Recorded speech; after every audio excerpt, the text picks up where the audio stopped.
We are in North Carolina right now on the Michael Jackson Immortal World Tour, going into our 3rd year on this tour. So these are some of my friends. This is Terrance, and this is Tammy, Khalid, and we are part of the original cast of the Michael Jackson Immortal World Tour since day one. Came in and been rocking shows ever since. I don't even think between the 3 of us we've missed more than 5 shows. So we've been full out for a couple years. So touring is a lot of work, and I just wanted to kind of give some feedback and give keeping it real with the people. For those that are aspiring to be dancers, touring and going out and making money as a living, being a dancer or a profession, it takes a lot. It's a lot more than what you see. You know what I mean? There's a lot of things people glorify the tour, like, oh man, you're on tour, you're doing that, you're making that money, man, you're making that cheese. But it's really, there's a lot of work that goes into that, and we're gonna talk about that today. So we're gonna give some of that, behind the scenes look at the Michael Jackson Immortal World Tour. You got a lot of talent in this room, a lot of experience. Thanks, Khalid. You got some of that too.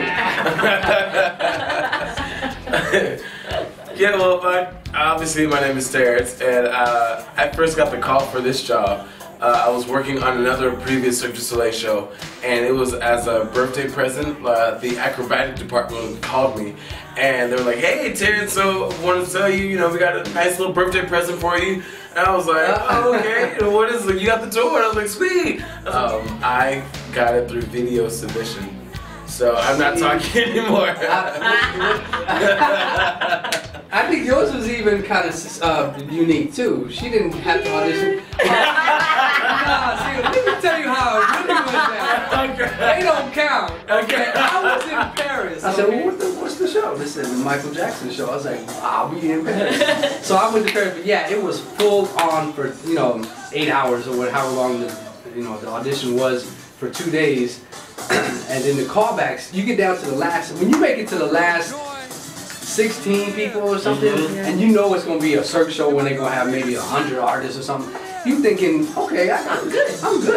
We down to the last 16. They said callbacks will be in LA. I'm like, oh, I gotta go to LA. We're here. I'm right here. Just do it now. Then I did LA, and then I still didn't get the job. They said, we're gonna go to New York, so we'll call you if we want you. So I made it down to the last 10 or so again. I said, I made it to the last of the last of the last, and they still don't tell me, right? So then there was a call that said, yo, this is Michael Jackson Immortal World Tour. I want to know if you would like to take a contract. Oh, finally. I was so excited. Like that? What? Yeah. So I did the full audition experience. Right on. That's how it went down. But yeah, there was a lot of moonwalking and a lot of EDs. Yes, I'm sure.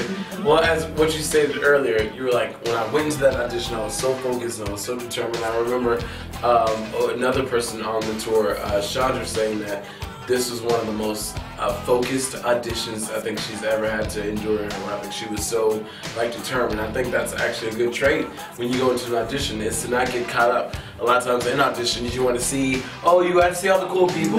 So you want to hang out, say this, and say hi. And then as opposed to working, you just got to go in there and be like, I know that you're all here. I'm here for this reason, and it's not to be cool and not to be caught mingling or to hang out. But I'm actually here for this job, and that's just an important skill, an important mindset that we should all just remember, going into each and every dance job that we are for, that we're just there for that job. I tell you what helped me is that when I was in Paris, and I got a good look, they got a good look at me because I didn't know anybody in Paris. And because of that, because I live in LA, Vegas, right? So I should have been at the LA audition, but I happened to be in Europe, so I went to the Paris.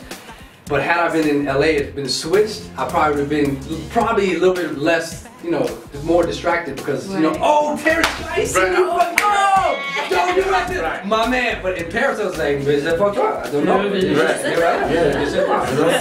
Just do the audition, so I didn't know nobody there, so it was helpful that I didn't, because it is easy to get caught up in them auditions, man. You start mingling. Because it becomes a little reunion. Yeah. When you see a lot of people that you haven't seen in forever, and then next thing you know, it's all about when are we hanging out afterwards, and we should all exchange numbers again. We're gonna make it to happy hour.